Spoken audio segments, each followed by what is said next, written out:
Si tienes algún hábito, alguna costumbre, algún comportamiento del cual te quieres liberar, este vídeo es para ti, porque te voy a encender algo que quizás hasta ahora no se te había encendido nunca o no le habías prestado atención, o por lo menos te voy a dar una visión distinta de lo que son los hábitos o cómo funcionan. Ya sabes que un hábito no es más que una acción repetida una vez tras otra que termina por convertirse en automática. Después de comer me tomo un café, o después de comer me tomo un postre, o llego a casa si vivo en una ciudad calurosa y me tomo un vaso de agua, o me voy a dormir y me lavo los dientes, etcétera, etcétera, ¿no? Después de entrenar, estiro, o antes de entrenar, caliento. Son hábitos que si los haces muchas veces se convierten en automáticos. Pues bien, asociamos los hábitos como a simplemente acciones, pero podemos desarrollar tanto hábitos buenos como hábitos malos, ya lo sabes, pero a nivel genético, a nivel animalístico, a nivel humano, de la forma que funciona la mente es con impulsos hacia el placer y con rechazo o escapatoria evitar el dolor. Entonces podemos desarrollar hábitos, consciente o inconscientemente, que buscan estimular placer, que buscan estimular también dolor. Entonces cualquier cosa que percibimos, cualquier cosa que decidimos, cualquier cosa que hacemos que nos da o bien placer o dolor, podemos entrar en el hábito de buscarlo o evitarlo de forma repetitiva y de forma automática. Entonces, así como hay hábitos que buscamos por placer y hay hábitos que buscamos por dolor, nos hacemos daño, somos estúpidos, posiblemente el único animal que hace eso. También hay hábitos que podemos desarrollar o objetivos que nos podemos proponer, de los cuales somos conscientes que habrá placer y dolor. Es decir, cuando somos neutros en nuestra percepción y aceptamos el placer y el dolor, ambos polos de la moneda, lo que hacemos es con certeza, con presencia, con estrategia, con enfoque, avanzar hacia algo conscientes y abrazando tanto una cosa como la otra. Cuando nos proponemos, fíjate, algo sin ser plenamente conscientes del dolor, sin apreciar que el dolor estará ahí, las desventajas, lo negativo o lo percibido como negativo, es en lo que rápidamente fracasamos, es en lo que procrastinamos, es lo que posponemos, es lo que no nos inspira, lo que nos baja la autoestima, etcétera, etcétera. Entonces, cuando priorizamos y atacamos las acciones que nos acercan a aquello que nos inspira, elevamos nuestra autoconfianza, porque de hacerlo y de superar ese reto que supone ese dolor, o de, digamos, no enamorarse estrictamente del placer, sino del proceso, nos sentimos bien y queremos seguir haciéndolo. Como por ejemplo, si practicas un deporte, sabrás que te dolerán cosas, sabrás que te costará dinero, sabrás que tendrás que desplazarte, sabrás que tendrás que lavarte la ropa. Entonces, hay objetivos con los que estamos cómodos aceptando placer y dolor. Y cuando aceptamos placer y dolor, se crean en nuestro cerebro vías neuronales que lo que hacen es que seamos mucho más disciplinados y mucho más autogobernados. Es decir, que nadie nos dice que tenemos que hacer ese algo. Por ejemplo, si haces deporte de forma pues, relativamente seria, cercano al amateur, ya puedes estar en un nivel de competición. Nadie te tiene que recordar que calientes, nadie te tiene que recordar que estires. Entonces forma parte de tu prioridad ese deporte. Entonces ya tienes creadas las vías neuronales en el cerebro que te hacen ser disciplinado y no tienes que tirar de fuerza de voluntad para hacer algo porque sabes que es simplemente parte del proceso. Entonces, quiero compartir una frase contigo de mi mentor Di Martini que dice que si no llenas tu día de acciones prioritarias, se te llenará, o otra persona te llenará, que es lo mismo, tu día de distracciones de baja prioridad. Es decir, si no lo llenas de acciones que son prioritarias, se te llenará de distracciones de baja prioridad. Entonces, fíjate que cuando te distraes, discernir, por ejemplo, es separar a nivel perceptual, separación. Em, lo que básicamente significa es separar el placer del dolor. Entonces, si ahora mismo estás percibiendo tu acción como dolorosa, buscarás placer en otro lugar. Si lo percibes como muy placentera y tampoco estás acostumbrado a percibirlo de esa manera, buscarás dolor. Entonces, fíjate que puedes utilizar el WhatsApp, puedes utilizar el mail, puedes utilizar cualquier historia para buscar o placer o dolor. Entonces, abres el mail, tienes un nuevo cliente, eso es estimulante, te da dopamina, de la misma forma que te la da ver una factura o enfrentarte al drama de una queja de un cliente, de una pareja o de quien sea, ¿vale? Así que, a menos que te habitúes a ordenar tu día de acciones prioritarias y seas totalmente consciente de afrontar placeres y dolores en la búsqueda de ese propósito, serás vulnerable a que se te formen hábitos inconscientes, te evadas con distracciones y te habitúes a perder el tiempo. Será la norma que te distraigas. Entonces, cuando por la mañana tengas la tentación de mirar el móvil, ten en cuenta que de mirarlo estás alimentando ese bucle que va a hacer que quieras seguir mirándolo. Porque de la forma que vas a satisfacer el dolor de no estar haciendo lo que estás haciendo, o lo que quieres y sabes que tienes que hacer, te, digamos, distraerás más para evadirte más. Por eso que muchas veces cuando, yo que sé, empiezas a comer patatas no puedes parar, cuando empiezas a mirar reels no puedes parar, y a pesar de sentirte mal, lo sigues haciendo. Entonces, será la norma que te distraigas, bajes tu autoestima y te sientas mal si no eres consciente de ello y lo atacas de raíz.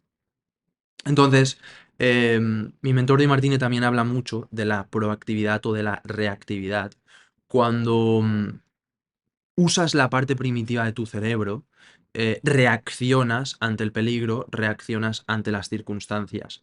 Y desgraciadamente, de la forma que la gran mayoría de personas vivimos, yo me incluyo, es con reactividad.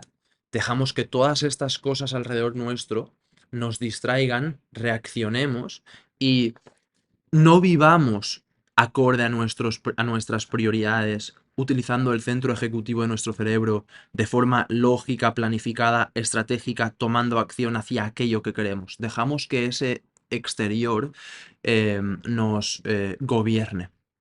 Entonces, como te decía, a raíz del libro de hábitos, aprendí que muchos hábitos los desarrollamos y mantenemos a raíz de las señales que tenemos asociadas a ese hábito. Entonces, si una señal nos produce un hábito opuesto a la proactividad, es decir, a la decisión consciente de querer hacer algo, lo que tenemos que hacer es sustituirlo por otro hábito que sí nos acerque a lo que queremos. Por ejemplo, que después de comer te tomas un chocolate, pues después de comer cómete una manzana, pero cómete algo porque tu cuerpo ya está acostumbrado a tomar esa acción y se hace muy complicado dejar de tomarla de raíz porque ya tienes creada esa asociación. Ahora, es verdad que esa asociación la puedes cambiar si te haces consciente de cuáles son las ventajas que percibes de tomar esa decisión. Es decir, según el estudio científico del comportamiento humano basado en la toma de decisiones, se dice que todo lo que hacemos es, consciente o inconscientemente, por satisfacer unos vacíos, unas prioridades o conseguir unas ventajas frente a unas desventajas. Entonces, todo lo que hacemos con nuestra vida es porque creemos que es más satisfactorio que insatisfactorio para nosotros o para lo que es importante o para quien es importante para nosotros. Entonces, para alguien que es adicto, o sea, que tiene un hábito lo suficientemente arraigado como para que se considere una adicción, que no te creas que está muy lejos una de la otra, em, lo único que hay que hacer es cambiar la percepción y la inconsciencia de la oposición de la percepción que uno está teniendo. Es decir, em, cuando uno percibe que es tremendamente más beneficioso comer que no comer, em, es porque para él hay algo de mucha importancia en el resultado, en el efecto de esa causa que está ejecutando con su acción. Entonces, eso casi siempre es inconsciente, ¿vale? Por ejemplo, una persona que tiene de alguna forma una discapacidad, se le ha diagnosticado una discapacidad, ¿vale? Puede sonar muy fuerte, pero eh, 1000 estudios científicos lo demuestran. No tiene ningún tipo de incentivo en mejorar su condición, que no es ninguna puta condición, es una etiqueta que se le ha puesto, demostrado, gente que ha decidido salir de silla de ruedas ha salido, gente que no veía ha visto, gente que ni siquiera tenía tímpano ha escuchado. Entonces, cuando a uno se le pone una etiqueta y esa persona percibe que es más beneficioso mantener esa etiqueta que salir de esa situación, no tiene ningún motivo, ningún incentivo para salir de ahí. Entonces, no estoy diciendo que una persona con una tremenda discapacidad esté escogiendo conscientemente quedarse ahí, pero puede que un poco de forma inconsciente sí, ¿vale? De hecho, yo vi con mis propios ojos cómo mi mentor trataba a una persona con una parálisis bastante importante y cómo a pesar de apenas poderse expresar y hablar esa persona, mi mentor la guiaba en un proceso de colapso perceptual que se llama, para que dejara de tener esa asociación tan positiva a la discapacidad y empezara a encontrar desventajas en mantenerse en esa posición y ventajas de eh, encontrar una nueva forma de vivir su vida.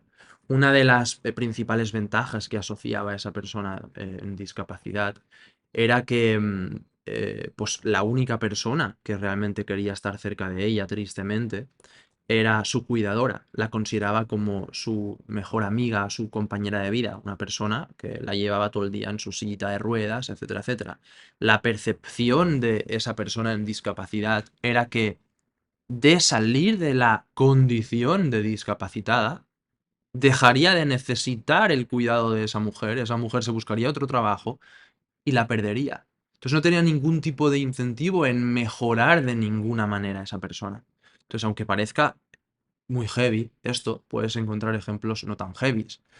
Niños o personas completamente dependientes de sus padres, mujeres generalmente dependientes de sus hombres, hombres también dependientes de sus mujeres, de sus familias, gente con 40, 50 años viviendo con sus padres. Entonces, es todo cuestión de percepción, ¿no? Entonces, cuanto más consigas neutralizar esas percepciones, apilar asociaciones contrarias que ahora mismo pues estás guardando en tu subconsciente, más libertad tendrás para estructurar tu vida acorde a tus prioridades y convertirte en un maestro de tu destino. Por eso he llamado mi formación maestría, porque cuando se trata de maestría, quieres desarrollar patrones en tu vida que son objetivos, es decir, que ven ambos polos, es decir, que eres consciente del placer y el dolor que algo te va a aportar y aún y así escoges ese camino.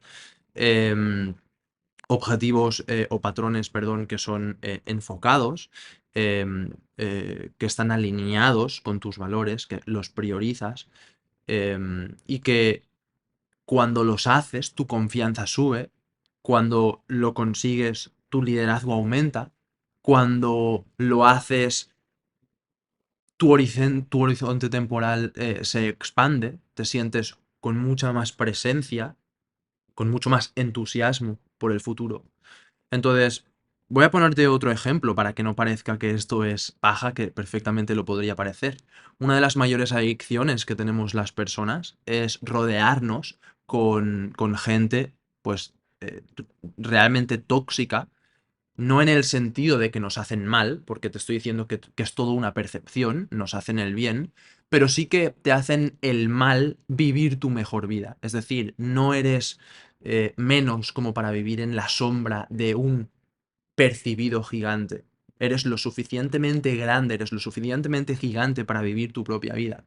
Entonces, inyectar los valores y prioridades y opiniones de otra persona en los tuyos, por encima de los tuyos, que eso nuble tu claridad que eso haga que no hagas lo que quieres hacer, que por encajar con la otra o las otras personas dejes de ser tú, que sea mucho más probable en esa condición de que te distraigas, de que te sientas más desempoderado, menos fuerte a nivel físico y mental.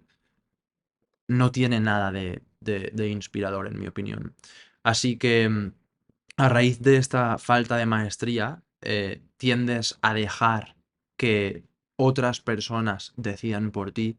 Y es lo último que quiero para las personas que me seguís, que claramente tenéis una fuerte prioridad en vivir vuestra vida acorde a vuestros términos, por eso estáis aquí, pues buscando guía, inspiración y educación de alguien que pues se está tomando el tiempo de pararse a pensar semejantes fumadas que la gente normal pues no piensa, ¿no? Entonces, de nuevo, cualquier cosa que has percibido dolorosa o negativa en el pasado de la que no eres consciente que tiene beneficios o ventajas, colápsala, encuentra la neutral, para que eso no te siga gobernando ahora y luego. Cualquier cosa que percibes demasiado positiva en el pasado, de la cual no eres consciente de los negativos o desventajas que tiene, como por ejemplo una ex. Mucha gente sigue enamorada de su ex después de 10 años, eso es porque sigues con la fantasía y sigues guardando en tu subconsciente los percibidos positivos sin negativos. Y no hay tal cosa como positividad sin negatividad en este planeta. Y un muy buen ejemplo, para ponerte más ejemplos que te puedo dar, es el de gastar con tarjeta de crédito. Yo, incluido en el pasado, he tratado de conseguir un placer sin un dolor. Y lo que sucede es que un mes después, cuando te viene la factura y lo tienes que devolver, obtienes un dolor sin un placer. Entonces, no hay tal cosa como conseguir placer sin dolor. Todo placer tiene dolor asociado, todo dolor tiene placer asociado también.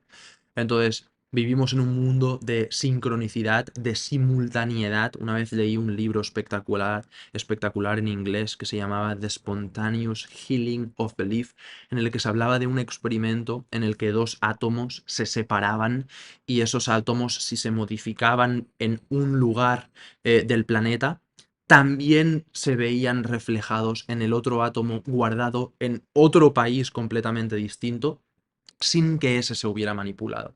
Entonces, hay cierta sincronicidad y está científicamente demostrado en este planeta y más en las cosas que vivimos en nuestra mente. Esas sincronicidades, esas coincidencias, esa sensación de que te están mirando, que mires y que haya alguien mirándote, son cosas que no son coincidencia. El mundo, la vida es una puta maravilla, es un puto milagro, no tiene ninguna otra palabra. Y si así lo crees y quieres pues convertirte en un maestro en el entendimiento de cómo funciona todo esto y quieres vivir tu mejor vida con más planificación, más enfoque, más certeza, más presencia, más estrategia, pues que sepas que Maestría es un lugar bastante conveniente para ti, en el que te explico todo esto con muchísima más practicidad, muchos más ejemplos, mucho más tangible, con herramientas que te doy, con formaciones para que desde ya puedas vivir tu mejor vida. Si te ha gustado el vídeo, pincha en el enlace de la descripción o pincha en mi perfil, porque ahí encontrarás más información sobre esto. Muchas gracias por verme, significa mucho. Nos vemos en el siguiente vídeo. Gracias, gracias, gracias.